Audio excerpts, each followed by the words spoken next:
प्रणाम। हरे कृष्णा दंडवत। अज्ञानतिमिरान्धस्य ज्ञानाञ्जन शलाकया चक्षुरुन्मीलितं येन तस्मै श्रीगुरुवे नमः। नमो महावदन्याय कृष्ण प्रेम प्रदायते कृष्णाय कृष्ण चैतन्य नामने गौरतुषे नमः। हे कृष्ण करुणा सिंधु दीन बंधु जगतपते गोपेश गोपिका कांत राधा कांत नमोस्तुते। तप्त कांचन गौरांगी राधे वृंदावनेश्वरी वृषभानुसुते देवी प्रणमामि हरिप्रिये। तवैवास्मि ना जीवामि त्वया विना इति विज्ञाय राधे त्वं नय मां चरणान्तिके। गुर्वे गौरचन्द्राय राधिकायै तदालये कृष्णाय कृष्ण भक्ताय तद्भक्ताय नमो नमः। वाञ्छाकल्पतरुभ्यश्च कृपा सिन्धुभ्येव च पतितानां पावनेभ्यो वैष्णवेभ्यो नमो नमः। श्री कृष्ण चैतन्य प्रभु नित्यानंद श्री अद्वैत गदाधर शिवासादि श्री गौर भक्त वृंद। हरे कृष्ण कृष्ण कृष्ण हरे हरे हरे राम राम राम हरे हरे। मैं सर्वप्रथम मध्य गुरु पाद्म पद्म परमाराध्यतम नित्य प्रविष्ट ओम विष्णुपाद अष्टोत्तर शतर श्रीमद भक्ति वेदांत श्री नारायण गोस्वामी महाराज मध्य शिक्षा गुरु पाद्म पद्म परमाराध्यतम नित्य प्रविष्ट ओम विष्णुपाद अष्टोत्तर शतर श्रीमद भक्ति वेदांत श्री वामन गोसाई महाराज के चरणारविंद में अनंत कोटि दंडवत प्रणाम ज्ञापन करती हूँ। मैं ग्रंथराज श्री चैतन्य शिक्षामृत तदय रचयिता ओम विष्णुपाद सच्चिदानंद श्री भक्ति विनोद ठाकुर के चरण कमलों में कोटि कोटि दंडवत प्रणाम कर उनकी अहेतु की कृपा की भिक्षा करती हूँ।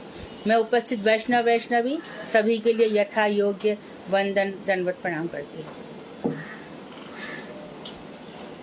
हमें बहुत सारी बातें बताई गई। कल बहुत कुछ हमने सीखा। गृहस्थ धर्म में कैसे रहना चाहिए। मुख्य पॉइंट जो हमने सीखे वो ये था कि विवाह जो है वो मात्र संतान उत्पत्ति के लिए है, वासनाओं की संतुष्टि के लिए नहीं। इस बात को हमने सीखा बहुत अच्छे से। और हमने सीखा कि इस संसार में हमें कैसे रहना है, किसी से ईर्ष्या नहीं करनी है, छह विकारों को हमें अपने हृदय में जन्म नहीं देना है, किसी प्रकार की प्रतिष्ठा की कामना नहीं करनी है, कभी भी नहीं। और हमारे हृदय को एकदम निष्पाप रखना है। क्या तब किसी प्रकार का धर्म अर्थ काम मोक्ष इन चारों के पीछे हमारी कोई इच्छा नहीं होनी चाहिए।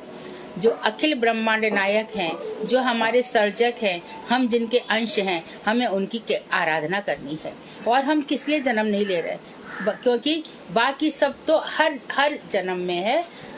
बार बार बताया गया है। पशु भी वही काम कर सकते हैं, तो मनुष्य में यही अंतर है कि इसके अंदर विवेक है, सही गलत का ज्ञान है। तो धर्म भी बताया गया, हमें कैसे समाज में रहना है। देखिए, धर्म के साथ रह जाते हो तो इस लोक में भी सम्मान रहता है, परलोक में भी सम्मान रहता है। कल भी बताया गया कि जो झूठ बोलता है उसका कोई सम्मान नहीं करता। तो बहुत सारे सद्गुण हमारे अंदर होने चाहिए और सरलता, कुटिलता ना हो। मुंह में कुछ अंदर कुछ, कोई जरूरत नहीं है। सबके अंदर भगवान का दर्शन करना है। सिया राम मैं सब जग जानी करहूं प्रणाम जो जुग पानी। आवाज मत करो है। अब नेक्स्ट है जगत नाश कर कार्य, और जो अंतिम है जगत नाश कर कार्य 5 प्रकार के होते हैं। हम जगत का जो नाश है संसार में किस किस प्रकार से हम बाधाएं पहुंचा सकते हैं। अच्छा खासा सब रह रहे हैं। देखो, आप देखो, घर में कोई तो ऐसा व्यक्ति होता है जो ऐसा होता ही है जिसके कारण सब दुखी होते हैं। एक व्यक्ति बड़ा समझदार होता है। प्रपंचात्मक जगत में एक सतोगुणी है, एक तमोगुणी है, एक रजोगुणी है। तो जो भक्त है वो क्या करे? तो वो भक्त ये सोचेगा कि इसके अंदर इसका स्वभाव है और माया इसको ऐसे कर्म करा रही है, ये यही तो करेगा, इसके अतिरिक्त और क्या करेगा? कोई भक्त है क्या? कोई इसका शुद्ध आचरण है क्या? कोई इसका अच्छा जीवन है क्या? ये इतना अच्छा काम क्यों करने लगा? भगवान ने भेजा ही इसके लिए कि तू एक के बाद एक गलत काम कर, अन्याय कर और फिर भोग। तो वो जो भोगने जा रहा है अपने कर्मों को, उसके पीछे हम अपना दिमाग क्यों लगाएं?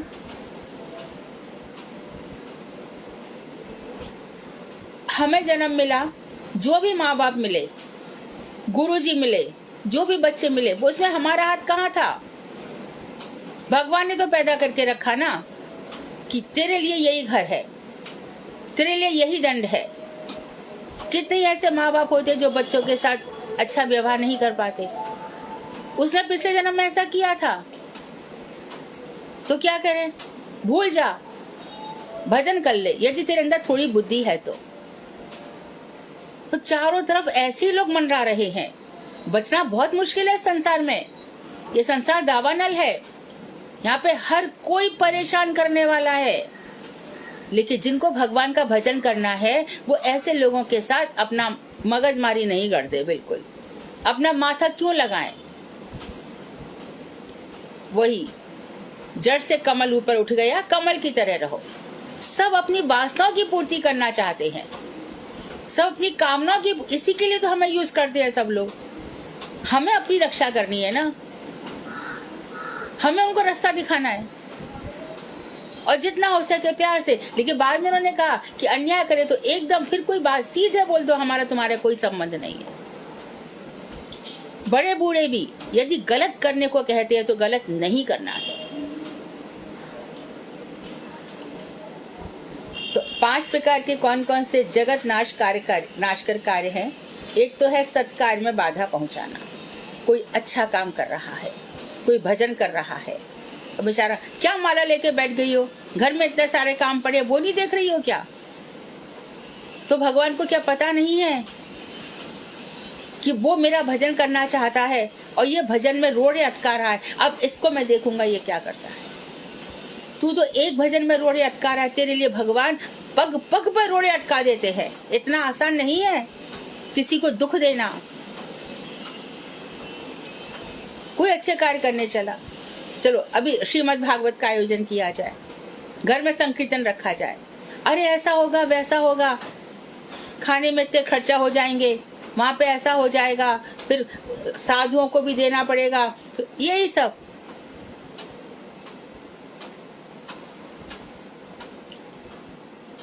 तीर्थ महाराज आए थे बम्बई में, एक परिवार में गए। अब परिवार की आर्थिक स्थिति जो भी रही होगी, उसने सबको लिफाफे दिए, सारे लिफाफे खाली थे। अगर महाराज ये क्या है? कीर्तन किया ना, उन लोगों का सौभाग्य बनाना काफी है, उनकी कुछ तो सुकृति बनी, हम पैसे से क्या कर लेंगे। उन्हें जरा भी बुरा नहीं माना, सब हंस रहे हैं। वो महाराज हंसे भी, कुछ भी नहीं किया। तो साधु पग पग पे अपनी साधुता दिखाता है और दुष्ट लोग कहाँ मानते हैं। तो अपनों को समझना पड़ेगा कि चारों तरफ ऐसे ही दस्यु, लुटेरे, चोर, जो कुछ भी कह सकते हो भरे पड़े हैं। उसके बीच में से हमें क्या व्यवहार इनके साथ करना है, वो ऐसा करेगा ही, माया उससे करवा रही है। तो यह सत्कार में बाधा पहुंचाना, फल्गु वैराग्य, दिखावटी, कल भी बताया था। बड़े अच्छे अच्छे सुंदर सुंदर तिलक, सुंदर वस्त्र, मुंह पर मुस्कान, हाथ में माला, बिल्कुल बगुला भगत। कहाँ पे कौन है? कोई दिख गई अच्छी पार्टी, अच्छे अच्छे कपड़े पहन रहे हैं और बस उनके पीछे पीछे। आपने दर्शन किए? हाँ जी। कौन कौन सा मंदिर देखा? ये। अच्छा ठीक है, आपको अच्छा मैं दिखा देता हूँ, आज मेरे पास समय है और मेरा भी वहां पे जाना नहीं हुआ, चलो चलते हैं। चले रास्ते में आपको ये रिक्शा कर दूं? हाँ ठीक है, बैठ गए। किससे बात की जाए तो मेरा काम बने, और बस धीरे धीरे 1 या 2 दिन किया, तीसरे दिन अपना हल निकाल लिया। वहां पे हमारा ऐसा है, ऐसी व्यवस्था कर देना। पैसे पर ही उसकी नजर है। अच्छा, यदि हमारे अंदर भक्ति श्रेष्ठ है, उत्तम भक्ति है, तो हम समझ जाएंगे कौन कनिष्ठ है, कौन मध्यम है, कौन उत्तम अधिकारी है। इसकी भलीभूति भक्ति से मालूम पड़ती है। जिसका जितना हाई क्लास का भजन होगा, उसके हृदय पर वैसी छाप अंकित हो जाएगी। फिर पूछना नहीं पड़ेगा हम कैसे डिसाइड करें कि कौन कैसा। रात दिन यही प्रश्न है, हम कैसे डिसाइड करें कि अरे भजन करो। भजन से ही सब लोग डिसाइड करते हैं। भक्ति देवी सबके ऊपर अपनी कृपा बरसाती हैं। भक्ति देवी भी देखती हैं कि ये हृदय मेरे बैठने लायक है कि नहीं है। इस हृदय में इतना उत्पात, इतना उपद्रव मचा हुआ है। अपने लिए कम जीते, दूसरों के लिए ज्यादा। मेरे जीवन में जो चल रहा है उससे नहीं, उससे दूसरे के जीवन में क्या चल रहा है, वो हृदय यही सोचता रहता है। और साधु दूसरों से आंख बंद किए रहता है। उसको क्या मतलब है? एक क्षण भी किशोरी जी से दूर नहीं रह सकता। वो अपना राधे राधे का भजन छोड़कर ये सब क्यों करने लगा? तो जब हमारी स्थिति ऐसी हो जाती है तब हमें क्षण भर भी देर नहीं लगती कि कौन हमारे पास किस मकसद से आया है, किस उद्देश्य से आया है। कथा कर रहे होंगे, बीच में एक पर्चा भिजवा दिया, ये काम हमारा नाम ले देना। तो इस तरह से ये सब होता है। ये फल्गु वैराग्य है। धर्म के नाम पर असदाचार फैलाना, धर्म के नाम पर असदाचार फैलाना, असत आचरण, धर्म के नाम पर दान इत्यादि ले लेना और फिर वो इकट्ठा करके भोग में लगा देना, अपनी इंद्रियों का तर्पण कर देना। दान आदि ले लिया और प्रचार कर दिया। अभी देखो महाराष्ट्र में गणपति आएंगे, घर घर में आएंगे, खूब डोनेशन होगा। एक आएगा, दो आएगा, तीसरा आएगा, और उसके बाद वहां पे जाएंगे तो बस बैठ गए हैं रात को और मादक द्रव्यों का सेवन हो रहा है और गंदे गंदे गाने चल रहे हैं। और लोगों, अरे भैया वहां तो बड़े भारी लाल बाग का राजा और ये राजा वो, उससे जो भी मांगो मिल जाएगा।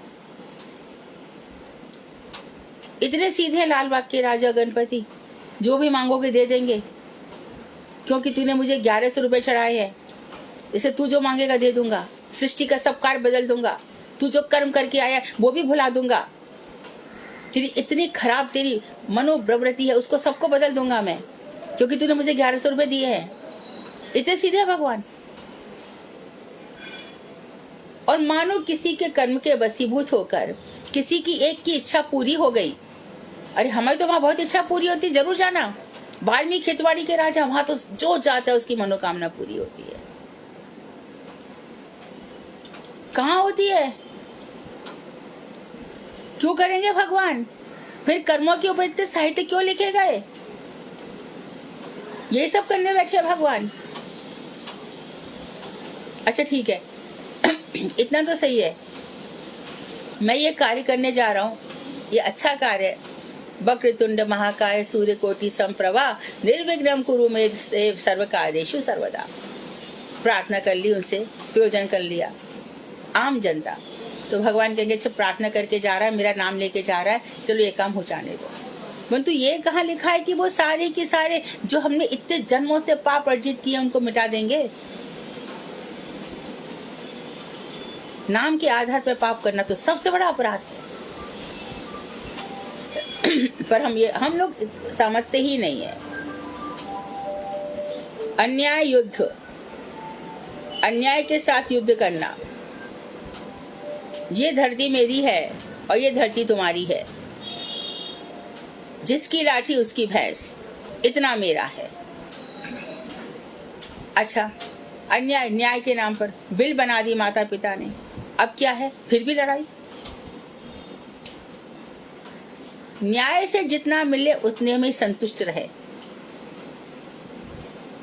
और अपव्यय, व्यर्थ का खर्च, बहुत कोई समझता है ना। अरे मैं ये मेरी घड़ी है हांगकांग की है, ये मेरी घड़ी ब्रिटेन की है, ये मेरी, मुझे तो बहुत घड़ी का ये मॉडल बहुत पसंद है, ये पसंद है। और ठाकुर जी क्या कह रहे हैं? फिजूल खर्ची।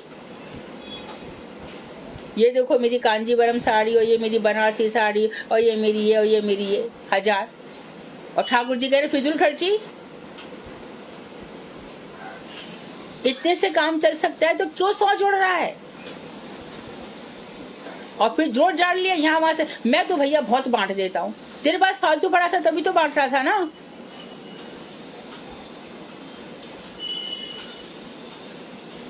फिर इनकी मैं सुनो बैठ करके, मैं तो ऐसा करता हूँ, मैं तो वैसा करता हूँ, मैं ये कर देता हूँ, वो कर देता हूँ। हमारे पर एहसान कर रहा है क्या? किसी की बातें मत सुनो। अपने को जो कुछ सुनना है, पूरा जीवन हमारा शास्त्र सम्मत होना चाहिए। शास्त्र ने जो आदेश दिया है हम करेंगे। हमने शास्त्र नहीं पढ़ रखे हैं और ना हम अपने बच्चों को पढ़ाते, इसलिए वो बिगड़ रहे हैं। क्यों जाते हैं बच्चे होटलों में? हम समझा ही नहीं पा रहे उनको। क्यों धर्म परिवर्तन हो रहा है? हम बता नहीं पा रहे उनको। समझाना ही चाहिए ना। और एक चीज है, ये स्कूल ऐसा, ये स्कूल ऐसा है, बच्चे वहां पे बिगड़ जाएंगे। अरे संस्कार इतने गहरे होने चाहिए। और ये संस्कार बनाने के लिए घर का वातावरण गोलोक धाम होना चाहिए हर दिन। वो जो तरंगे निकलेंगी वो हृदय को बदलेंगी, जरूर बदलेंगी। जो भजन कर रहा है उसके साथ कोई गलत काम नहीं कर पाता। भक्ति देवी जो रक्षा कर रही है, कितनी रिद्धि सिद्धि भी आती है। गुरुदेव के पास कितनी रिद्धि सिद्धि आई। हमने महाराज जी को देखा था, गोवर्धन की जब परिक्रमा करते थे गुरुदेव, तब प्रसाद का ठिकाना भी नहीं होता था। परंतु मजाल क्या, वो एक दिन की परिक्रमा से रुक जाए। और जब रिद्धि सिद्धि आ गई तब भी गुरुदेव वही थे, वैसे ही थे। और पग पग पे सजग करते थे, देखो इस चकाचौंध में मत पड़ जाना। स्वामी महाराज भी देखो कितना सब कुछ, लेकिन वही पहनावा, ओढ़ावा, सदाचार, सब कुछ उनका वैसा की वैसा। और हमारे पास इतना सा क्या धन हो जाए, पागल हो जाते हैं।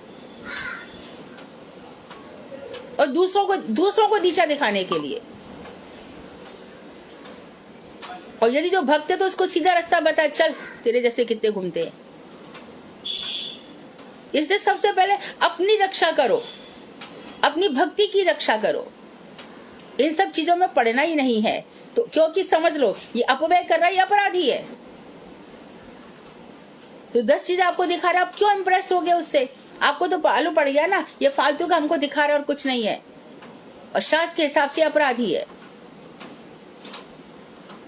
किसी व्यक्ति के सत्कर्म में प्रवृत्त होने पर, कोई व्यक्ति सत्कर्म में लगा, स्वयं या दूसरों के द्वारा उस कार्य में बाधा पहुंचाने का यत्न करने पर वह जगन्नाश कार्य करना होता है।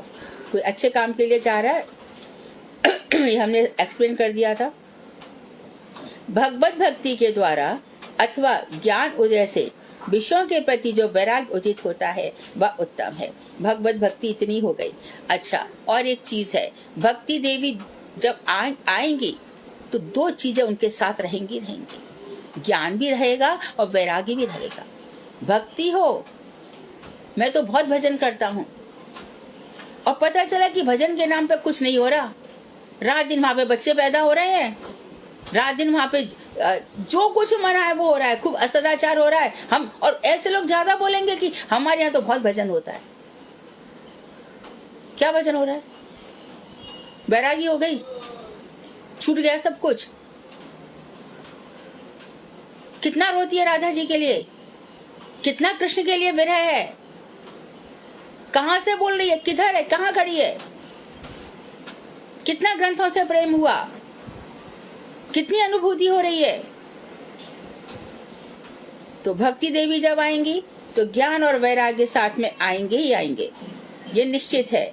और विषयों से वैराग्य उदित हो जाएगा, विषयों के प्रति वैराग्य नहीं होगा, वैराग्य हो जाएगा, उनके प्रति राग नहीं रहेगा, विषयों में इच्छा ही नहीं होगी। जैसे कछुआ अपने अंगों को समेट लेता है, इसी प्रकार से प्रत्याहार, यम नियम आसन हम जब करते हैं, यम नियम ध्यान आसन धारणा प्रत्याहार, अपनी इंद्रियों को लौटा लाना। जो हमारी 10 इंद्रियां हैं और 5 तन्मात्रा हैं, शब्द स्पर्श रूप रस गंध, इन 5 से हमारा मन हट जाए, वो विषयों से वैराग्य है। यह है सच्चा वैराग्य। कोई गाली दे गया और उठाकर इसको देख लूंगा, बराबर इसको बता, इसका कैसा बदला लेता हूँ। और जो साधु होगा बोलेगा मूर्ख, वो अपना समय वेस्ट करेगा, किसने क्या किया, प्लान बनाएगा उसके लिए, हमें इसके साथ क्या करना है। इतना समय वेस्ट करेगा अपना? तो विषयों के प्रति वैराग्य उचित होता है, वह उत्तम है, परंतु चेष्टा द्वारा वैराग्य होने पर नाना प्रकार से अहित होता है। यहाँ पर और एक बात ध्यान, कि मन कर रहा है आम खाने का, आम खा, नहीं मैं आम नहीं खाऊंगा, नहीं आम नहीं खाऊंगा, फिर सो गए। आम खा लेता तो अच्छा था, बैठ के उठ के खा लेता तो अच्छा था, नहीं खाऊंगा, नहीं खाऊंगा। तो ऐसी व्यर्थ की चेष्टा मत करो। जब कोई काम करने की इच्छा हो तो उसको कर लो, ये वेदांत भी कहता है, करके देख लो। इसे साधु भी कहाँ मना करते हैं। महाराज विवाह करना चाहता हूं, करो, नहीं करेगा तो सोचता रहेगा या सोचती रहेगी। विवाह के बाद विरक्ति आएगी, वो सच्ची विरक्ति होगी। 50 की उम्र में, 60 की उम्र में भी विवाह करने की इच्छा रह गई, मन ही नहीं लगता भजन में, तो वो अहितकर होता है, क्योंकि दुविधा में दोनों गए, माया मिली ना राम।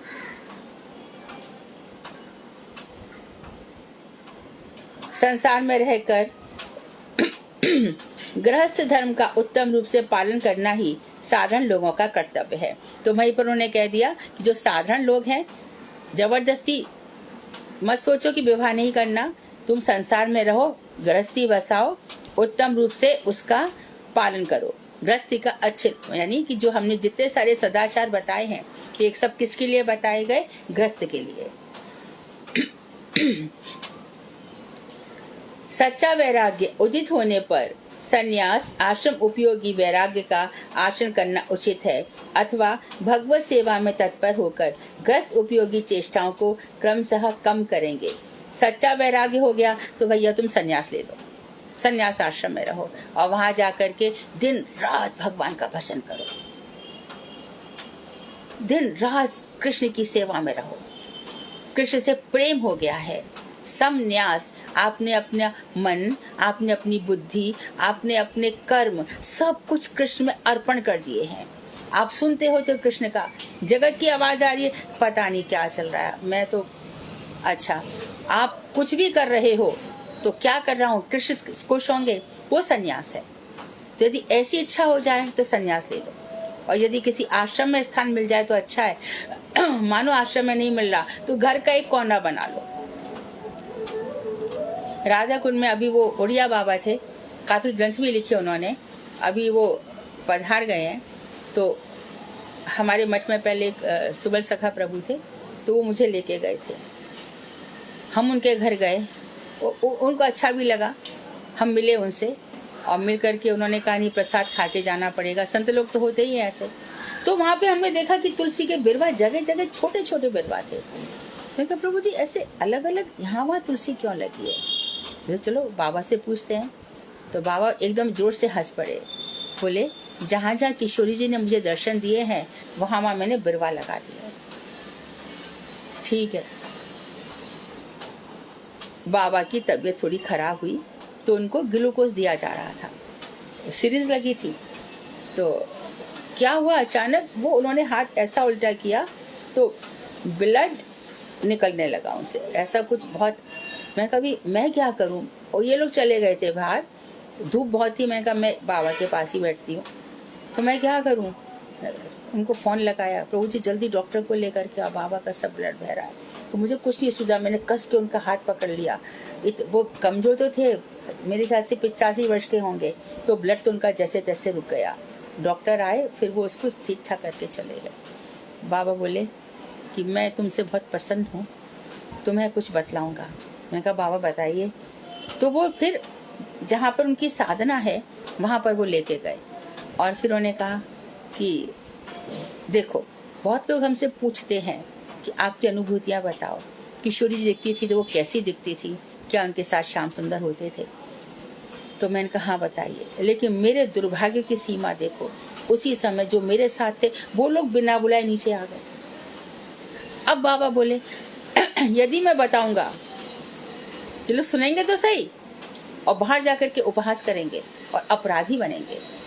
तो बहुत से लोग संतों से पूछते तो हैं आपको क्या दर्शन होता है, क्या अनुभूति होती है, पचा नहीं सकते, डाइजेस्ट नहीं कर सकते हैं उनको जो अनुभूतियां होती हैं। तो घर में जो अनुभूतियां हो रही है वो हृदय में दबा के रख लेनी चाहिए। जैसे हम किसी को नहीं बताते ना हमारे पास क्या सोना है, क्या उसको तो हाँ है, ठीक है, चल रहा है, उसको खोल के नहीं रखते हैं। तो वो तो उससे जाने कितनी अधिक महत्वपूर्ण वस्तु है, अमूल्य वस्तु है। वो ऐसे क्या बेचने लायक है, सबको आकर्षित करने लायक है।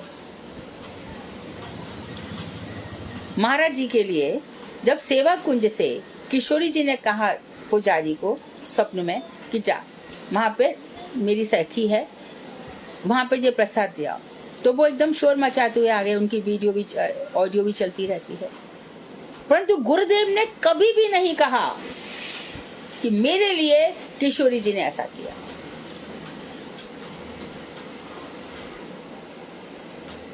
ये तो भजन है, भजन कम थोथा चना बाजे घना, इतने सारे उसको रिवील कर दिया जिसका कोई ठिकाना ही नहीं है।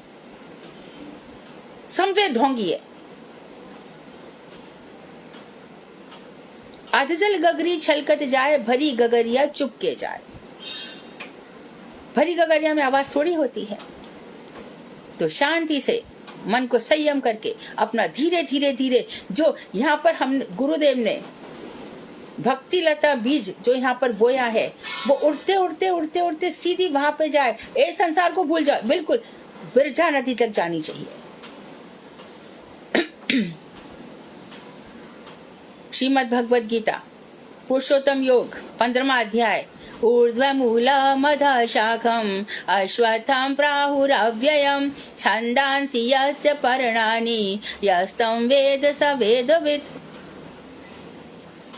ये जो संसार है इसका जो जड़ है वो ऊपर की तरफ है और शाखा नीचे की तरफ है। ये पीपल वृक्ष है जो अव्यय है। वेद इत्यादि इसके पत्ते हैं। तो ये जो देखो गंगा भगवान के चरणों से निकली, वो निम्नगामिनी है, नीचे की तरफ आ रही है हम लोगों का उद्धार करने के लिए। लेकिन भक्ति देवी ऊर्ध्वगामिनी है, हमेशा ऊपर की ओर ले जाती है। भूलोक, भुवरलोक, स्वर्गलोक, जनलोक, महलोक, मह जन तप सत्यलोक, तपलोक और सत्यलोक जो ब्रह्मा जी का है। और इसके भी ऊपर तो बहुत सारे जो अनुशयी जीव हैं अपने भक्ति के संस्कार लेकर तपोलोक तक जाते हैं। ब्रह्मा जी के धाम में बहुत समय तक पड़े रहते हैं। फिर ब्रह्मा जी जब देखते हैं कि अब इनका संस्कार ऊपर उदित हो गया तो वो बहुत सारे जीवों को कारण अर्णव से विष्णु में प्रवेश करा देते हैं।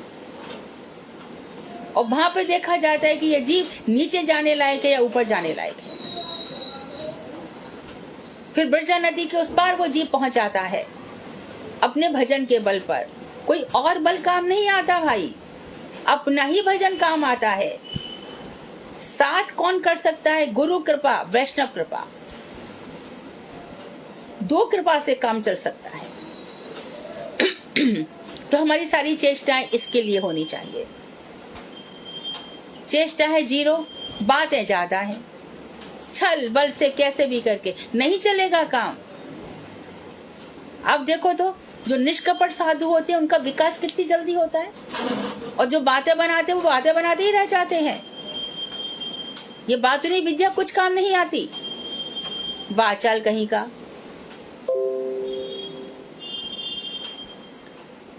तो आश्रम, संन्यास आश्रम उपयोगी वैराग्य का आचरण करना चाहिए। यदि इतना नहीं है तो घर पे ही रहो, भगवत सेवा में तत्पर रहो सुबह से रात तक, और क्रमशः ग्रस्त उपयोगी चेष्टाओं को धीरे धीरे कम करते जाओ। अभी सुबह दोपहर नाती नाती बड़ा प्यारा लगता है, नातनी बड़ी प्यारी लगती है, उसमें अपना बचपन दिखता है। धीरे धीरे उससे मोह हटाओ। बेटी के बच्चे आए हैं उनसे मोह हटाओ। बहन भाई जिनसे घंटों घंटों चर्चाएं चलती हैं उनसे मोह हटाओ। धीरे धीरे कम करके शांत होते चले जाओ। तो मन को जहां हमने एकाग्र कर लिया तो अगला जन्म निश्चित रूप से हमारा भक्तिमय होगा। इसी का नाम सच्चा वैराग्य है। कुछ लोग ग्रह कलह या अभाव आदि द्वारा कष्ट होने पर अथवा किसी विपत्ति आदि से घबराकर ग्रस्त धर्म छोड़कर वैरागी या साधु बन जाते हैं। ऐसा करना पाप है। आजकल जैसा हो रहा है, घर में बहुत झगड़े होते हैं, या घर में खाने पीने का अभाव है, या और प्रकार के कष्ट हैं, तो और कोई विपत्ति आ गई है कोई भी प्रकार की विपत्ति आ जाती है, माँ मर जाती, पिता मर जाते, कुछ भी, तो घबरा कर ग्रस्त धर्म छोड़ दिया और वैरागी या साधु बन गए। ऐसा करना पाप है, क्योंकि यह क्षणिक वैराग्य होता है। हम इसलिए आए कि साधुओं के यहाँ पे रहेंगे, 2 जून रोटी तो मिल ही जाएगी। लेकिन वहां पर आकर, मैं नाम नहीं बताऊंगी, हमारे मठ में, वृंदावन मठ में एक व्यक्ति थे और हिष्ट पुष्ट, घर से एकदम पतले दुबले आए थे। यहाँ पर उनकी एकदम हिष्ट पुष्ट बॉडी हो गई और काफी उनका कलेक्शन हो गया। तो हमारे अभी तो पधार गए बंसल मेडिकल वाले, तो एक दिन बता रहे थे कि दीदी उनका इतना पैसा मेरे पास है, और फिर पता चला करीब 2 साल में चले गए। तो भक्ति से यदि वैराग्य हुआ है, तब तो आप मठ में टिकोगे, और आप और कारणों से आए हो तो मठ में टिक नहीं पाओगे।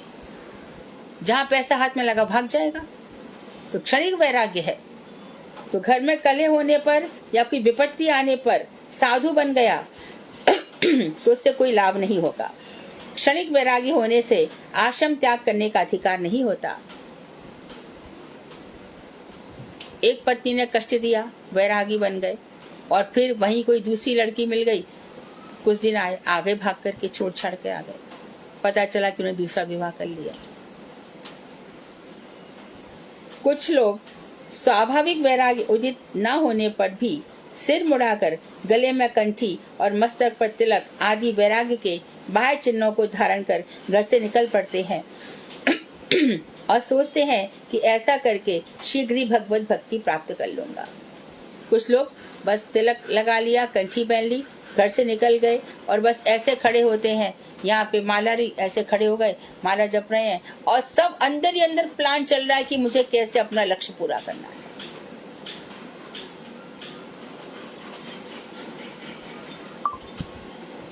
मेरा घर का खर्चा है, मठ में यदि मुझे कुछ मिल जाए कोई कांटेक्ट ले लूं, कांटेक्ट लेकर के मैं इतना यहाँ पे कमा लूंगा, इतना मेरा घर चल जाएगा।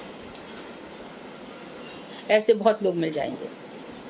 तो वैराग्य के बाहरी चिन्हों को धारण करते हैं और घर से निकल जाते हैं और सोचते हैं कि हमारी भगवत भक्ति हो जाएगी, परंतु यह उनका भ्रम है। ऐसा कभी नहीं हो सकता, क्योंकि उनका अस्वाभाविक एवं क्षणिक वैराग्य कुछ ही दिनों में समाप्त हो जाता है और वे पुनः दुराचार एवं अन्यायपूर्ण विषय भोगों में अधिकाधिक फंस जाते हैं। और वैसे भी भक्ति देवी है भी ऐसी, शुरू में बड़ा धन धान्य संपत्ति प्रतिष्ठा इत्यादि सब कुछ दे देती है,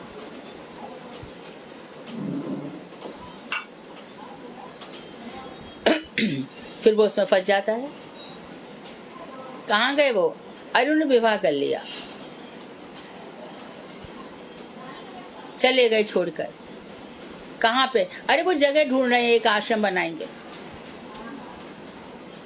कहीं पे कोई गरीब की जगह मिल जाए, सरकार से ऐसा कुछ चला लें, उसके राशन कार्ड वगैरह इकट्ठे कर लें, वहां पे कुछ व्यवस्था ऐसी हो जाए, कोई ना कोई प्लान करके कैसे ना कैसे करके। बहुत दुराचार होता है, क्योंकि अस्वाभाविक है, स्वाभाविक वैराग्य नहीं है। तो पुनः दुराचार में लग जाते हैं, पूर्ण विषय भोगों में और भी अधिक फंस जाते हैं। प्रत्येक अधिकार के लिए अलग अलग आचार निर्धारित किए गए हैं। आपको यदि पुजारी का अधिकार है तो आपके लिए नियम बनाए गए हैं, आसन बनाए गए हैं। आप यदि ब्रह्मचारी हैं तो आपके लिए आचरण है। आपको ऊर्ध्वरेता बनना होगा, कभी भी स्त्री का स्वप्न में भी चिंतन नहीं करना होगा। आप सन्यासी बन गए हैं तो आपको लकड़ी की स्त्री भी नहीं देखनी है। आश्रम बनाए गए हैं, उनका पालन करो। नहीं कर सकते तो घर में सीखो। घर सबसे बड़ा केंद्र है जहां पर हम सब सीख सकते हैं। बाहरी विकार और हृदय के विकार, इन सबको हम घर में शांत कर सकते हैं। तो जो व्यक्ति जिस अधिकार में है, उस अधिकार में निर्दिष्ट आचार ही उसके लिए सदाचार है। अधिकार का विचार किए बिना अनधिकारगत आचार का पालन करने से जगत का और अपना दोनों का ही अहित होता है। अधिकार का विचार नहीं, अनधिकारगत आचार का पालन कर रहे हैं, अर्थात हम ग्रस्त बनने लायक भी नहीं, हम सन्यासी बनने चले। ब्रह्मचारी का बाना पहन लिया। गुरुजी के सामने से बहुत सारे ब्रह्मचारी थे, तो महाराज जी लाल कपड़े लायक तो मैं नहीं हूँ, दिन रात किशोरी जी के चिंतन में रहूं, गौरांग महाप्रभु के चिंतन में रहूं, ऐसा तो मेरा आचरण नहीं है। गुरुदेव कहते भी है तो पहन लो, नहीं अभी मैं उस लायक नहीं हूँ। तो भी अधिकार ही नहीं है, अनधिकारगत चेष्टा।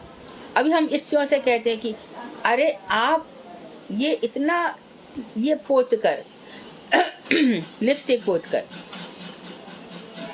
जो कि शुद्ध नहीं होती, मछली का तेल ना जाने क्या क्या मिला होता है उसमें, और ये लगाकर और ये सब कर कर आकर के आप मठ में सोच रहे हो कि हम यहाँ पे सेवा कर लेंगे, तो आप अशुद्ध तो पहले से ही हो।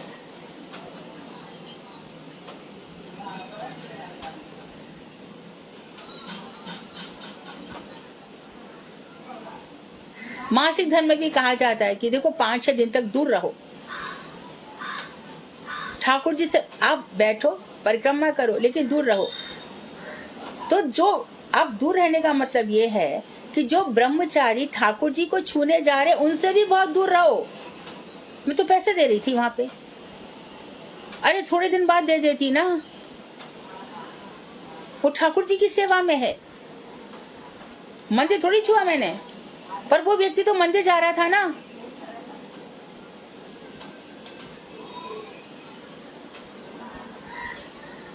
कितने ही प्रकार के, तो मैं छोटी बेसिक चीजें बता रही हूँ।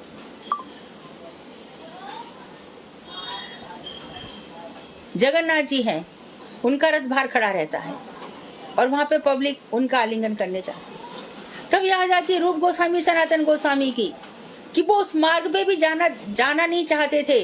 वो कहते थे कि हमने मुसलमानों की सेवा की है, यदि हम जैसे अपवित्र लोगों की रज किसी पर उड़ जाएगी तो हमारा तो धर्म ही बेकार हो जाएगा।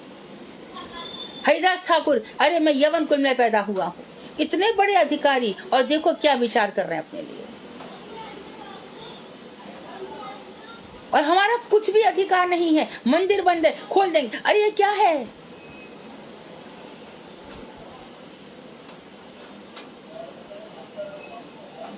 ऐसी ऐसी मांगे करना जो अधिकार के अंतर्गत ही नहीं है। ऐसे ऐसे प्रश्न करना जिसमें हमारा अधिकार ही नहीं है। बिना पूछे किसी के रूम में घुस जाना। वहां बड़े बड़े साधु बैठ रहे हैं, सभा चल रही है, धर्म सभा चल रही है सन्यासियों की, और पीछे से चुपचाप से सुनना क्या हो रहा है। कौन फल भोगेगा इन सब का। इतने भजन कर लेते तो कल्याण गुरु जी भी करते हो, भगवान भी करते। अधिकार का विचार किए बिना अनधिकारगत आचार का पालन करने से जगत का भी नाश होता है और अपना भी अहित होता है। कोई कोई भ्रम से और कोई कोई धूर्ततावश तत् अधिकार के योग्य न होने पर भी उच्च अधिकार के आचारों का पालन करने लगते हैं। कोई कोई भ्रम से, गलती से, और कोई कोई जानबूझ करके धूर्तता के कारण अधिकार के योग्य न होने पर भी उच्च अधिकार के आचारों का पालन करने लग जाते हैं। अभी देखो गिरिराज जी का अभिषेक होगा, कैसे कभी भजन किया नहीं है और विचार नहीं करेगा। वहां पे साधु खड़े, उनके ऊपर भी पैर रख करके वो अंदर सबसे जाकर के गिरिराज जी के ऊपर पैर रख के खड़ा हो जाएगा शिलाओं पर।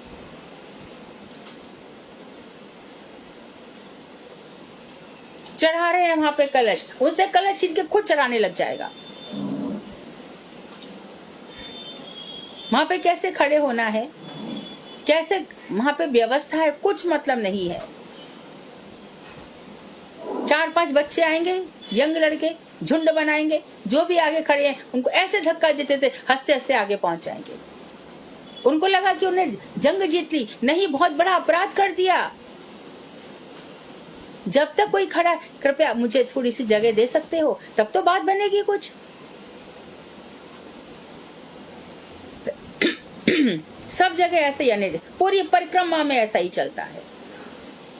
आएंगे, पूरा झुंड बनाएंगे और झुंड बना करके ऐसे एकदम झटके से आगे बढ़ेंगे। आगे वाला गिरे पड़े, इधर जाए उधर जाए, कोई मतलब नहीं है।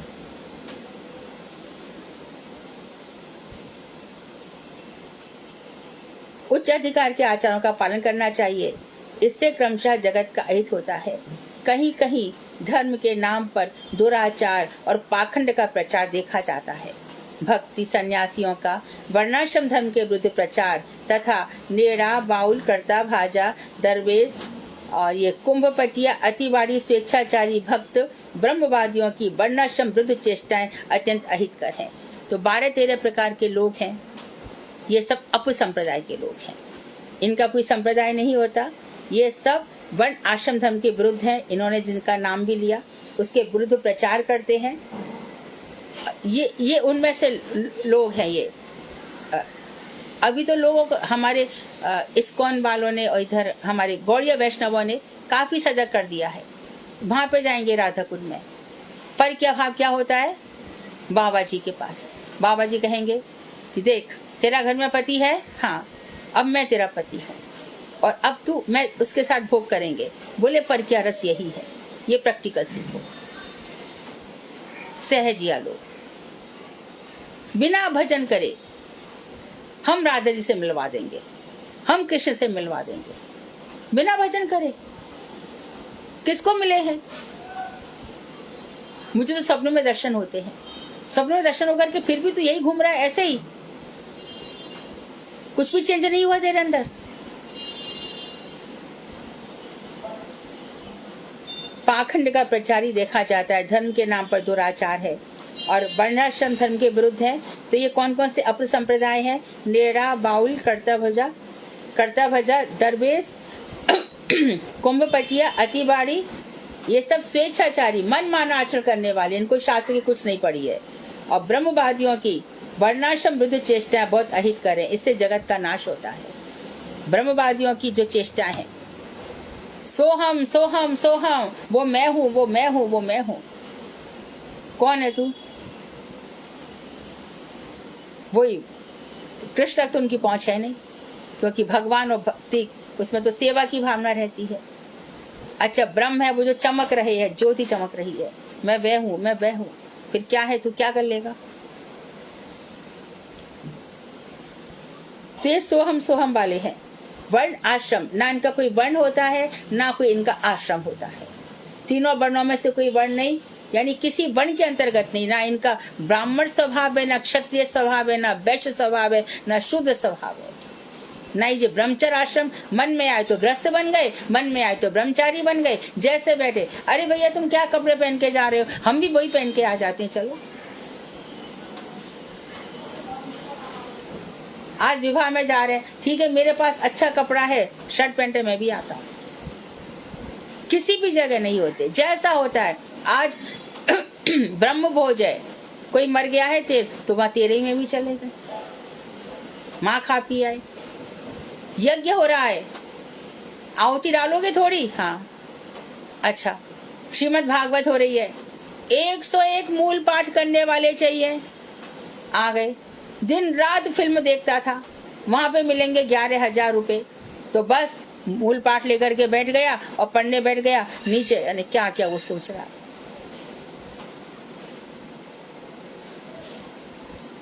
तो ना कोई इनका वर्ण है ना कोई आश्रम है, जो इनसे चाहो वो ही करवा लो।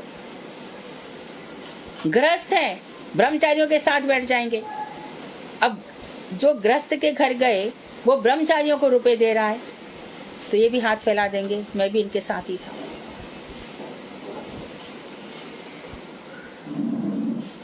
ये सब अहितकर चेष्टाएं हैं। इसके द्वारा वे लोग जो पाप फैलाते हैं उससे जगत का नाश ही होता है। जगत में सब बुराइयां इन्हीं लोगों के कारण आती है। सहजिया, नेड़ा, बाउल, कर्ता भजा आदि का अवैध स्त्री संग, जैसे कि मैंने अभी बताया, इस तरह से इनका अवैध, इल्लीगल, हमारे स्वामी महाराज ने विदेश में जाकर के सबसे पहले यही बंद करवाया। पर क्या सिखाने चले तो पता चला कि बाबा जी के साथ स्त्रियां ही रहती हैं। आसपास के राधा कुंड के आसपास की जगहों को बदनाम कर दिया। परम गुरुदेव और मेरे गुरुदेव नारायण गोसाई महाराज ने खुले आम चेतावनी दी, तुम लोग क्या पर क्या भाव समझोगे, पर क्या भाव में तुम लोगों ने इतनी बुराइयां हैं कि तुम लोग भागवत का एक शब्द नहीं पढ़ सकते हो, पहला श्लोक का अर्थ नहीं बता सकते और भागवत पाठ करने चले। कितनी स्त्रियां हैं नाम भागवत के नाम पर खाली गाने गाती हैं, कोई भागवत की कथा ठीक से सुनाती नहीं है और बैठ करके बस नाच कर हाथ ऐसे ऐसे करके ये भागवत है और हम पागल की तरह उनको देखते हैं, ये भक्ति है।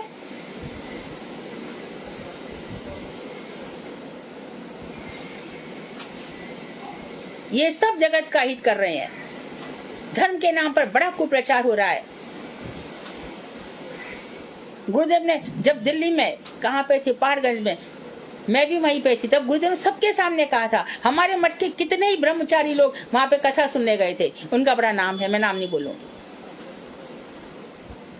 तब महाराज जी ने कहा था, जो वक्ता कथा कह रहा है वो भी नरक में जाएगा और जो सुनने गया है वो भी नरक में जाएगा। श्रीमद् भागवत का द्वितीय स्कंद तो कोई बोलता भी नहीं है, द्वितीय तो अद्वितीय हो गया, जहाँ पे भगवान खुद चतुश्लोकी भागवत ने ब्रह्मा जी को आदेश दिया है, ब्रह्मा जी को मंत्र में लगाया है। देख ब्रह्मा, ये भी वंशी से गोपाल मंत्र निकलता है, तुम उसमें प्रतिष्ठित हो जाओ। और फिर कितने वर्षों तक भगवान श्री राम ने तो 11,000 वर्ष तक अयोध्या में राज किया और दंडकारण्य बनने के ऋषि 60,000 वर्षों से मंत्र जप रहे थे। मंत्र के बल पर उनको राम को दर्शन हुए और वरदान मिला है उनको। राम के कितने समय पहले से उनका भजन चल रहा है। भक्ति इतनी आसान हो गई। फिर सबकी तुलना हमारे महाराज जी, यानी कि तुलना भी किसकी किससे कर डालते हैं। अरे आप उनको नहीं जानते, वो भी ऐसे हैं। अरे तू क्या जानता है, तू कैसे तुलना कर सकता है। उनका भी बड़ा नाम है, कौन नाम करता है, भेड़ के पीछे भेड़ भागती है, शेर है क्या वो। यहाँ भेड़ें इकट्ठी हो गई, उनका बड़ा नाम है। भेड़ इकट्ठी तो एक फिल्मी कोई भी आ जाएगी, उसके लिए भी खड़ी हो जाएगी, पब्लिक खड़ी हो जाती है। बंदा नाचता है, मदारी नचाता है तो कितने सारी पब्लिक खड़ी हो जाती है। कल्याण हो गया उससे, जगत का अहित ही होता है।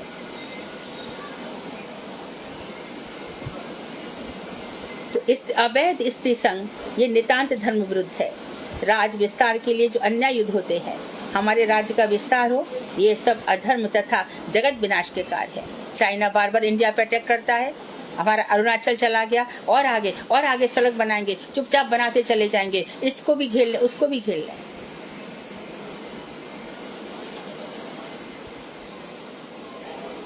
अत्यंत न्याय युद्ध के सिवा धर्म शास्त्रों में कहीं भी युद्ध का विधान नहीं देखा जाता। तो अत्यंत न्याय युद्ध धर्म शास्त्र में कहा गया है, धर्म क्षेत्रे कुरुक्षेत्रे समवेता युद्ध सवाहा माम कहा पांडवश्च किम अकुर्वत संजय। इस धर्म क्षेत्र में कुरुक्षेत्र, ये धर्म क्षेत्र में अर्जुन, ये कुरुक्षेत्र यहाँ करो। समवेता युद्ध सभा, धृतराष्ट्र पूछ रहे हैं, जे युद्ध के इच्छुक सब यहाँ पर खड़े हुए, माम का, मेरे और पांडव, किम अकुर्वत संजय, संजय इन लोगों ने क्या किया। अभी उनसे पूछो कि क्या किया, तो कोई कहेगा हाँ धृतराष्ट्र को तो दिव्य शक्ति मिली थी, तो क्या किया क्यों कह रहे हैं। पहला प्रश्न यही आएगा ना कि पास्ट टेंस में गीता क्यों चली है, उत्तर तो नहीं बता पाएंगे। संजय वहां पे युद्ध कुरुक्षेत्र में आसपास घूम रहे थे, 10 दिन बाद वो आए हैं, तब आके उन्होंने बताया है। संजय उवाच, संजय बोले, संजय देख रहा बोलना ऐसा थोड़ी हुआ है, अंदर तक जाना ही नहीं है। वो तो बहुत अच्छी गीता कहते हैं, वहां पर भी ये क्लास होती है, वहां क्या सुना, क्या उन्नति हुई, सही गलत सब कुछ पता चला,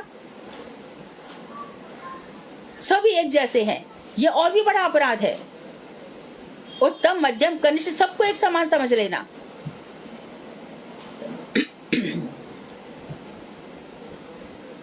तो अर्थ, शक्ति, समय और सामग्रियों का न्यायपूर्वक व्यय करने की विधि है। आपके पास धन है, एम्पावरमेंट है, पावर है आपके पास, और समय भी है और सामग्रियां भी हैं, उसको न्यायपूर्वक बांट दो। रूप गोस्वामी ने जैसे बांटा, बांट कर आए ना, कितना ब्राह्मणों को देना है, कितना घर में रखना है, कितना विपद काल के लिए रखना है, सबको ऐसी व्यवस्था करनी चाहिए। अपने हिस्से का, अपनी इनकम का 10% नहीं तो 6% तो दान दे ही दो, और जैसे पात्र में दोगे वैसा ही फल मिलेगा। हम तो अंधों को देते, लूलों को देते, लंगड़ों को देते, तो फल भी वैसे ही भोगो। कहा है कि भगवान, ये सब में भगवान है, वो कर्म का भोग कर रहे हैं, भगवान का भोग लगा के उनका उद्धार करो। देते समय अच्छा हरे कृष्णा बोलो, बैठा करके यदि हिम्मत है तो चले जाओ वहां पे कीर्तन, उनसे कीर्तन कराओ, तो कभी भी अंधे बन के पैदा नहीं होंगे। उनका हित करो। क्या सामर्थ्य तुम्हारी, क्या वो भगवान, उनके पास सामर्थ्य नहीं थी क्या उनका पेट भरने की? क्यों नहीं कर रहे वो? ये सच्ची दया है, इसको अमंद दया कहते हैं। जैसे श्रीमन महाप्रभु सबको दया बांटते चले गए, उनका अधिकार था, उन्होंने ना योग्य देखा ना योग्य देखा, सबको दया बांटी, उनके अंदर सामर्थ्य थी। हम भी उस समय कुछ रहे होंगे, क्योंकि हमेशा ही हम होते हैं, कहीं ना कहीं टच हुआ होगा महाप्रभु से, किसी न किसी रूप में हुआ होगा। भगवान श्री राम के समय हम कहीं ना कहीं तो थे, कुछ ना कुछ तो थे, तभी तो उनके चरणों में हम हैं।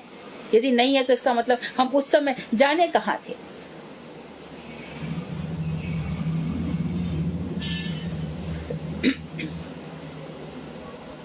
अन्याय पूर्वक व्यय करने से अपनी शक्ति का, अपने धन का, अपने समय का अपव्यय रूप यदि खर्चा किया तो फिजूल खर्ची रूप, यानी फिजूल खर्ची किस किस की होती है? समय की होती है, धन की होती है, शक्ति की होती है और सामग्रियों की होती है। तो पाप का भागीदार बनेगा। अभी किसी से कहो कि समाज के लिए प्रोग्राम करना है, जमुना पूजन हुआ, खूब खर्चा कर डाला, खूब सब आए हैं, खूब दिखावा हुआ, वीडियोग्राफी हुई, वहां हुआ, सब जाने कितने शराबी आ गए, कितने जुआरी आ गए, कितने पापी आके खा, समाज में नाम हो गया। अरे वो कुछ नाम वाम नहीं करते हैं, तुम्हारे मजे लेने आते हैं वो। और वो यदि वैष्णवों के लिए किया होता तो फिजूल खर्ची का पाप नहीं लगता। अभी जितने भी लोग सुन रहे हैं, इसमें से कम 70% लोग ब्याह शादी में अपव्यय करते हैं। 10 लाख का हॉल लिया है ना, हमने 35 लाख का लिया है, क्या किसको खिलाने? भक्त थे वो, मेरी बहनों, मेरे भाइयों, मेरे जेठ जिठानी, कौन है वो? पाप और लगेगा। देखो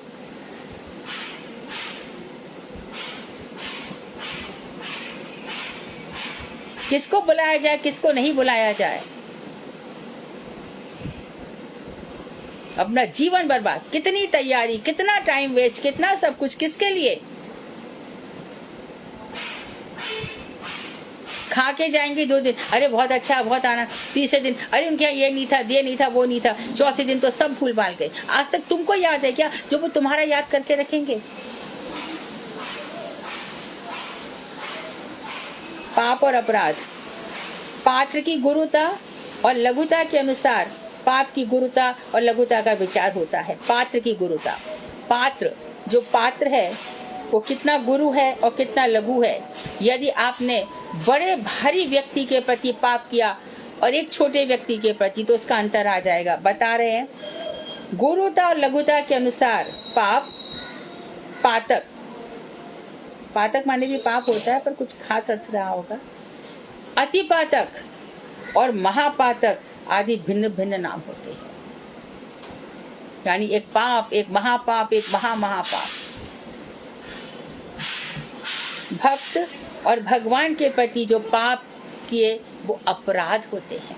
अपराध यानी राध से दूर, वो आराधना से नीचे पतित हो जाता है। जिसने भक्त के प्रति और भगवान के प्रति अपराध किया है वो नीचे गिर जाएगा, उसका भजन भजन सब छूट जाएगा। अपराध सबसे बड़ा भयंकर पाप है, ये वज्रलेप की तरह है, लग गया ना मिटता नहीं है, किसी प्रकार से नहीं मिटता। अपराध मत करो स्वार्थ के पीछे, जो काम गलत कर रहे हैं उनका भी पक्ष मत करो, अकेले जाओगे, जिसका पक्ष ले रहे हो तुम्हारे साथ नहीं जाएगा। और आज मित्रता है, कल 2 दिन बाद शत्रुता हो गई तो इनसे सर्वदा दूर रहना चाहिए। अगली वृष्टि में हम मुख्य प्रवृत्ति युक्त विधि का विवेचन करेंगे, अर्थात हम बताएंगे आपको कि वैधि भक्ति क्या होती है। त्रैवर्गिक और आपवर्गिक धर्म, ये और सुन लीजिए। इस छोटी पुस्तक में धर्म अधर्म, पाप पुण्य और विधि क्या करना चाहिए, निषेध क्या नहीं करना चाहिए, मैंने मात्र दिग्दर्शन कराया है। सारे वेदों से आपको छोटा सा मैंने बता दिया है। जो लोग अधिक विस्तार के साथ इस विषय को जानना चाहते हैं उन्हें महर्षियों द्वारा रचित 20 धर्मशास्त्र, इतिहास और पुराणों का अध्ययन करना चाहिए। इस नश्वर जगत में सर्वोत्तम वस्तु है धार्मिक जीवन जीना। जो कृष्ण भक्त है वो सबसे उत्तम जीवन जी रहा है।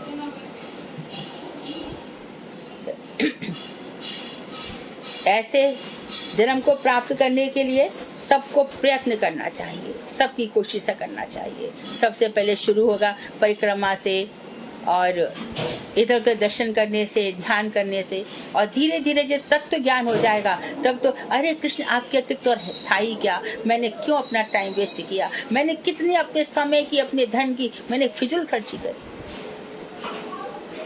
क्या कर डाला मैंने, मदांध हो गया मैं।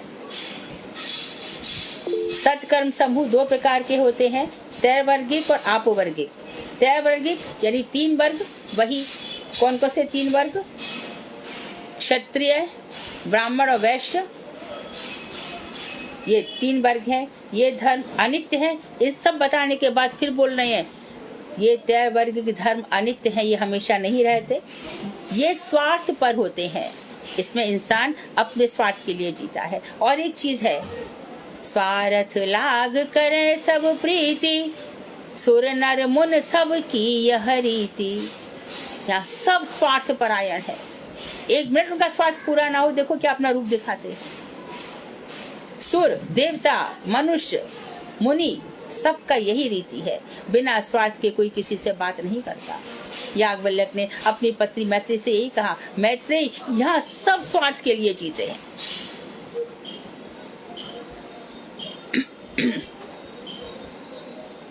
त्रैवर्गिक धर्म अनित्य है, स्वार्थ पद है, क्षुद्र बहुत ही हे है, तुच्छ है और कर्म कांडमय है। आपवर्ग धर्म, जब अपवर्ग धर्म उच्च है तथा यह मोक्ष प्रदान करते हैं। सबसे बड़ा अपवर्ग क्या है, तात स्वर्ग अपवर्ग सुख, और धैर्य तुला एक अंग, तुलनाता है सकल मिल जो सुख लव सत्संग। तो अपवर्ग धर्म जो मोक्ष की इच्छा है वो भी सत्संग के आगे फीकी पड़ जाती है। तो उन्होंने कहा कि लेकिन इससे अच्छा अपवर्गिक धर्म है, यही सबके लिए पालनीय है। हम संसार से हटें, अर्थात ये जो अपवर्गिक धर्म है उसकी तरफ मुड़े और कर्म कांड से हटें, ये सबके लिए पालनीय है।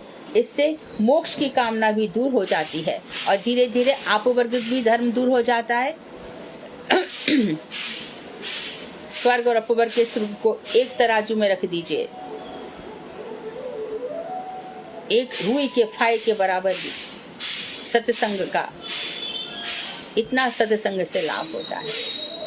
तात स्वर्ग अपवर्ग सुख, धैर्य तुला एक अंग, तुलनता ही सकल मिल जो सुख लव सत्संग।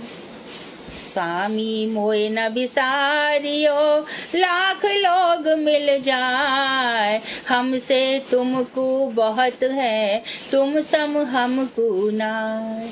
नहीं विद्या नहीं बाहुबल, नहीं खर्चन को दाम, मौसम पतित अपंग की, तुम पत राखो लाज। अर्थ न धर्म न काम रुच, गति न चाहो निर्वाण, जन्म जन्म रति राम पद, यह वरदान नान। भगवान से बार बार चरणों में यही प्रार्थना है कि हम किसी कर्म कांड में, किसी आश्रम में, इन सब में ना रहकर हम बस एक ही चीज जानते हैं, हम कृष्ण भक्त हैं और उनकी भक्ति गुरु वैष्णवों के माध्यम से हमें मिलती रहे। क्योंकि सीधे तो सनक सनंदन को भी प्रवेश नहीं था, चारों कुमारों को भी जय विजय ने बाहर कर दिया था। हमारी तो बिसात क्या है, लेकिन गुरु वर्ग कृपा कर सकते हैं, भगवान से प्रार्थना कर सकते हैं, किशोरी जी से प्रार्थना कर सकते हैं। ये इस जगत के लायक नहीं है, इसके हृदय में एक कामना नहीं है जगत के लिए। दिन रात इसने अपने तपोबल से, अपने भजन बल से सब कुछ नष्ट कर डाला है। इसके अंदर अब कोई विधि विधान ऐसा कुछ भी नहीं रह गया है। इसके दिल में एक आप ही है बस, तो हमारा कल्याण हो सकता है। वांछा कल्पतरुवश्य कृपा सिंधुवेव च पतितानां पावनेभ्यो वैष्णवेभ्यो नमो नमः। प्रश्न सत्र रहेगा सोमवार को, डिसाइड कर लेंगे कौन पूछ रहा है। और मंगल से हमारी तृतीय वृष्टि, 2 वृष्टि संपन्न हो चुकी है। हम वैदी भक्ति में प्रवेश करेंगे।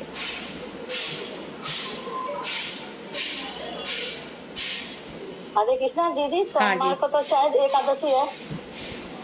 एकादशी है? नहीं, वो सॉरी। और एकादशी हो तो हमारी क्लास तो होती है ना एकादशी पे भी। 30 तारीख की है, बुधवार की। पर एकादशी पे भी तो हम क्लास रखते ही है ना।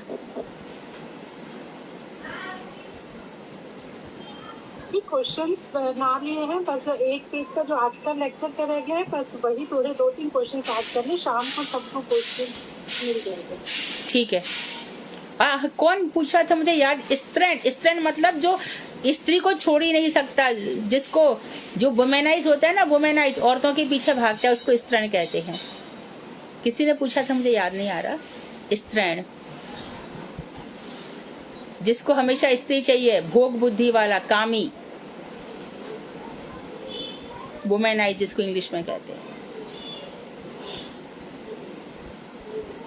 कृष्ण दीदी, दीदी। हाँ दीदी, मैं ये पूछ रही थी दीदी कि जो दीदी गर्भवती स्त्री को दीदी उनकी दैनिक परिचर्या दीदी कैसे होनी चाहिए?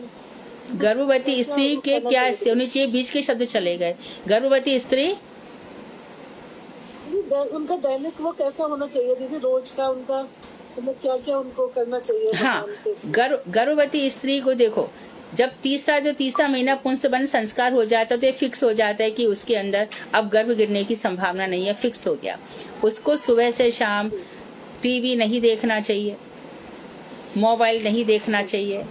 यदि देखे तो उतना ही कि उसकी भजन, कोई अच्छी कथा हो जाए, अच्छा कीर्तन चल रहा है, और बहुत संयम के साथ ऐसा भोजन करे जिससे बच्चा हृष्ट पुष्ट हो। उसको पपीते का सेवन गर्भ अवस्था में अधिक नहीं करना चाहिए। आंवला जो भी खाए, जिससे कि बच्चा, कभी कभी हम ऐसी गर्म चीजें खा लेते हैं कि एबॉर्शन के चांसेस हो जाते हैं, तो माँ बहन अच्छी तरीके से जानती है, उन्हें उन्हीं पदार्थों को खाना चाहिए। और जितना वो चिंतन, भगवान का ध्यान, अपने रूम में, अपने कक्ष में भगवान का चित्र लगाना चाहिए। पति के साथ फिर शारीरिक संबंध नहीं रखने चाहिए। आप एक बच्चे को ला रहे हो और बच्चा आपके गर्भ में है, आपको बहुत ही स्वस्थ और पवित्र रहना चाहिए। और उसके बाद जब 7वां 8वां महीना हो जाता है, तब इस समय थोड़ा रेस्ट करे, उस समय थोड़ा वॉकिंग इत्यादि करे, जिससे कि प्रसव में कष्ट ना आए। और दीदी बाद में, दीदी होने के बाद में, बच्चे होने के बाद में दीदी कैसे फिर दीदी वैष्णवों का वो कैसे साथ करें दीदी हम? हाँ, तो बच्चा जब हो जाएगा 10 दिन के अंदर घर में पवित्रता मान ली जाती है। यदि आप वैसे हो, वैष्णवों के लिए तो कोई शौच अशौच का व्यवहार नहीं है, क्योंकि वो मंत्र स्नान हमेशा, मंत्र क्यों नहीं है, क्योंकि मंत्र में स्नान हमेशा करते, ओम विष्णु विष्णु हरे कृष्ण, तो वैसे ही शुद्ध हो गए। तो उसके बाद फिर घर में बालक रहेगा, सुबह शाम भगवान के पास जब 2 महीने का हो जाएगा, आरती दर्शन कराएं उसको, और उसको कान में जो माता है उसके सिर पर हाथ रख करके हरे कृष्ण महामंत्र जाप करती रहेगी, अपनी शक्तियां उसको देगी महामंत्र की, जप इत्यादि करेगी उसके पास रहकर। और जब उसको जब भी दूध पिलाएगी, हरे कृष्णा, इस जो दूध है, जो क्षीर सागर से भगवान आप भेज रहे हो इस मैया के बक्षस्थल में, तो ये दूध इसके लिए भक्तिदायक हो, भक्ति का पोषणकारी हो, ऐसी सब भावना रखनी चाहिए। उसको पहला भोजन दे तभी भी पहले भगवान श्री कृष्ण को अर्पण करे, तब खिलाए। तो बच्चा एकदम बहुत ही सुंदर मतलब हृदय बहुत सुंदर होगा उसका, और मस्तिष्क भी बहुत ब्रिलियंट होगा। दीदी जैसे नामकरण वगैरह दीदी जो कर्मकांडी ब्राह्मण है दीदी, इनसे ही कराएं या फिर हम दीदी अपने वैष्णव? देखो हर बात में वैष्णव को ही, वैष्णव ही सर्वश्रेष्ठ माने गए हैं ना। जैसे मतलब दीदी वहाँ बुला के, घर पे बुला के, या मतलब मठ में जाके? नहीं, घर पे बुलाना चाहिए, घर पे बुलाना चाहिए। घर में शुद्धि हो जाती है, बच्चा जहाँ पे उत्पन्न हुआ है वहाँ का वातावरण पवित्र, और वैष्णवों के आने से घर पवित्र भी तो होता है ना। और संभव नहीं है तो फिर मठ में जाके कराए। दीदी जैसे दीदी हम लोग लखनऊ में है, दीदी हम लखनऊ में रहते हैं, तो दूर है दीदी, तो लखनऊ में कुछ यहाँ पे मठ है दीदी? लखनऊ में कोई? लखनऊ में मठ मुझे, हाँ विष्णुदेवत महाराज मुझे बता रहे थे कि है लखनऊ में कुछ।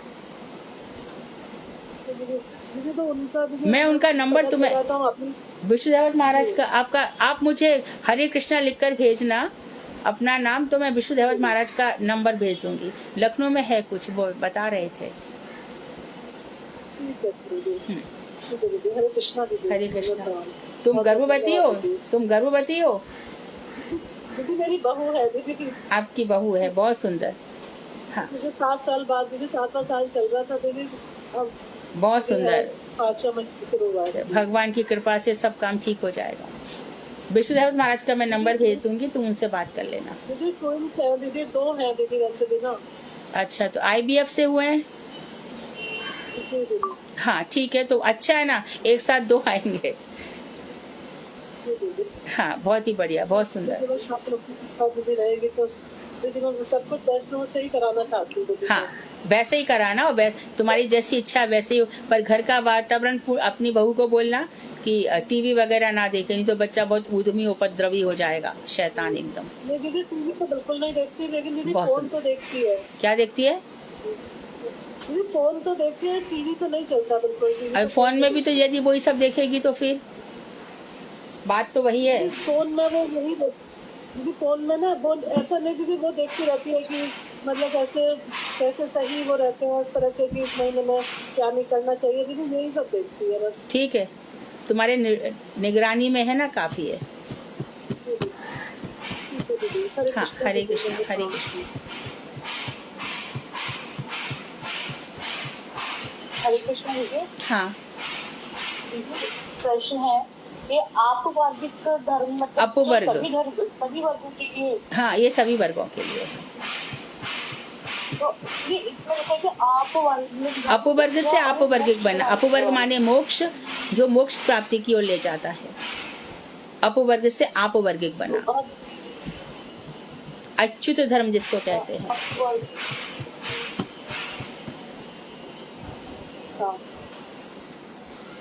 लेकिन मुझे समझ में नहीं आया, लेकिन मैं कोशिश करती हूँ कि आपवर्गिक धर्म उच्च है, और आप कह रहे हैं कि उपवर्ग धर्म से आपवर्गिक धर्म बना। उपवर्ग नहीं, अपवर्ग। हाँ अपवर्ग माने होता है मोक्ष। अपवर्ग से आपवर्गिक बना, जैसे इतिहास से ऐतिहासिक बनता है, समाज से सामाजिक बनता है, भूगोल से भौगोलिक बनता है, वर्ष से वार्षिक बनता है, मास से मासिक बनता है, इसी प्रकार से अपवर्ग से आपवर्गिक बनता है।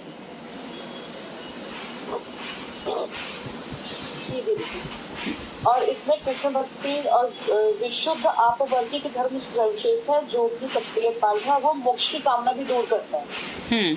बाद में धीरे धीरे आपवर्गिक धर्म में जब हम बढ़ गए तो फिर हमें मोक्ष की कामना भी नहीं रह जाएगी, धीरे धीरे क्रमशः उन्नति होती चली जाएगी।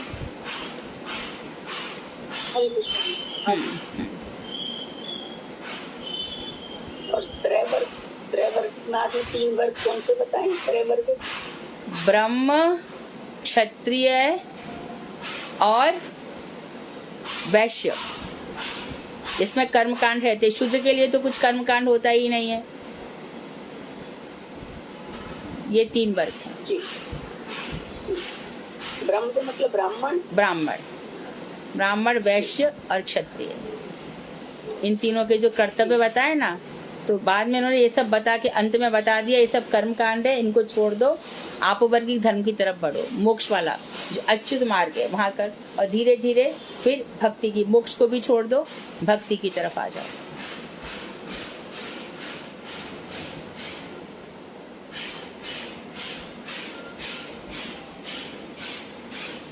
जी पूरी बात।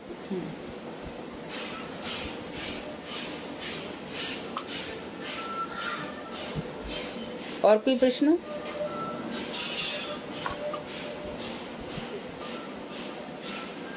आज कौन भजन गा रहा है? हरे कृष्ण जी, मैं करूं? मैं? कौन? शालू? हाँ। हाँ। और शालू के अलावा और कौन है? और कोई? कल तो 2 थे, रोज 2-3 होते हैं। दूसरा कौन? मैं कोशिश करूं। मैं मतलब प्रेमलता। अच्छा हाँ ठीक है। हाँ, शालू के बाद प्रेमलता भाभी जी। हरे कृष्ण। बोलो शालू। हरे कृष्ण जी। दीदी ये वाला भजन हम कर सकते हैं? मधुकर रंजित मालती मंडी के गीत हाँ गंतव्य हाँ ठीक है, कर सकते हैं? हाँ हाँ ठीक है। सखे कलिया गौर मुदारम, सखे कलिया गौर मुदारम। फतेह और फिर वो वाला इधर करवाना। हाँ उल्टे करना। यहाँ में ना गड्ढा बहुत हो रहा है, इधर तो मैं सोती हूँ ना, यहाँ पे बहुत ज्यादा म्यूट कर ले अपना। क्या सत्य दीदी, क्या नाम बताइए? सत्य दीदी, डॉक्टर सत्य। हो गया। मधुकर रंजित मालती मंडित, मधुकर रंजित मालती मंडित, जीते घन कुंचित देशम, जीते घन कुंचित देशम। सखे कलिया गौर मुदारम, तिलक विंदित शशधर रूपक, तिलक विंदित शशधर रूपक, भुवन मनोहर वेशम, भुवन मनोहर वेशम। सखे कलिया गौर मुदारम, निंदित हाथक कांति कलेवरे, निंदित हाथक कांति कलेवरे, गर्वित मारक मारम, गर्वित मारक मारम। सखे कलिया गौर मुदारम, मधु मधुर स्मित लोभित तनुभृत, मधु मधुर स्मित लोभित तनुभृत, मनुपम भाव विलासम, मनुपम भाव विलासम। सखे कलिया गौर मुदारम, निधुवन नागरी मोहित मानस, निधुवन नागरी मोहित मानस, विकसित गद गद भाषम, विकसित गद गद भाषम। सखे कलिया गौर मुदारम।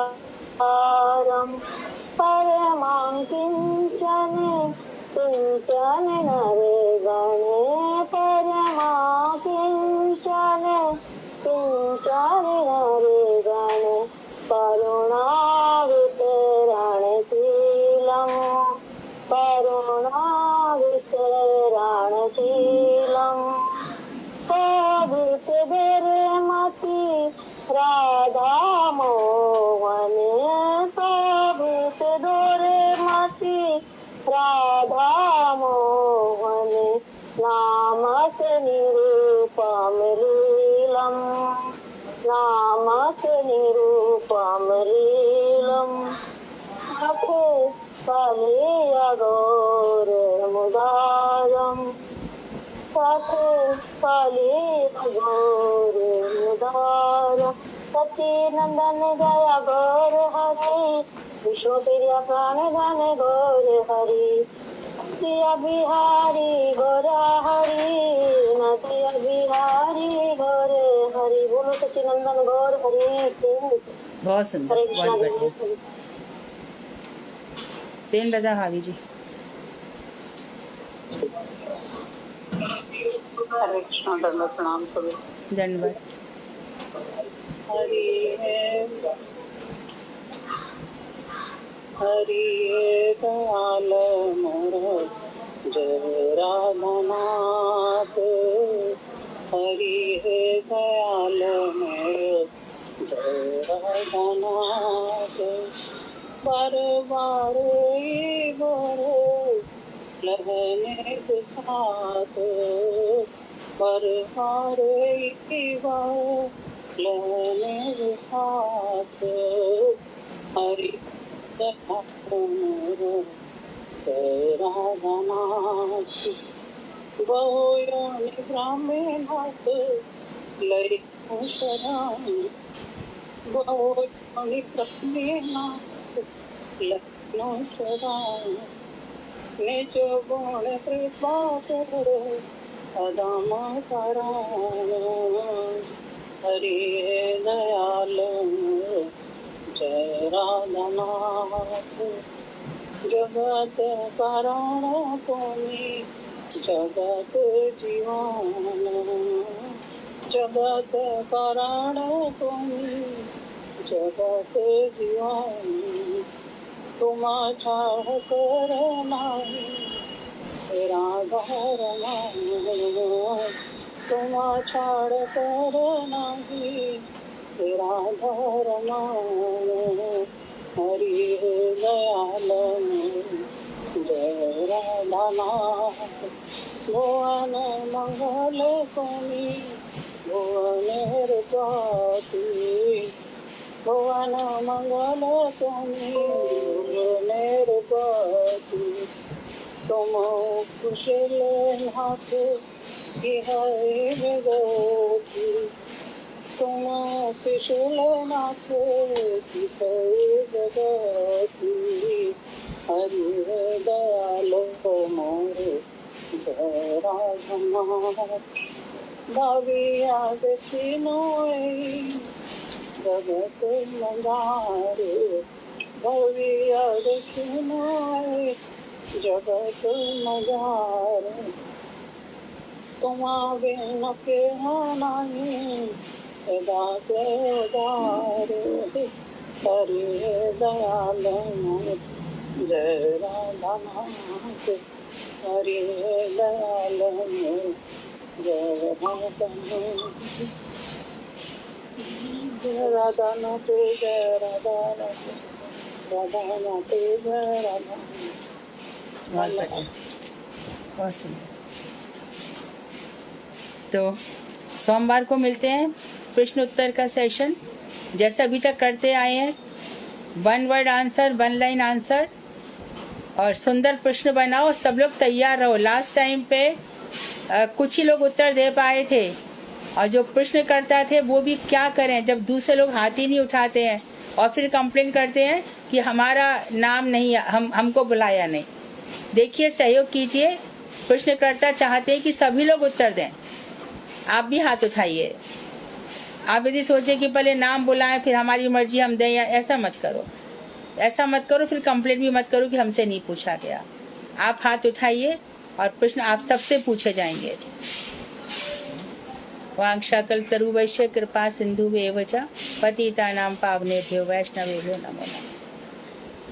हरे कृष्णा दीदी, दंडवत। हरे कृष्णा, दंडवत।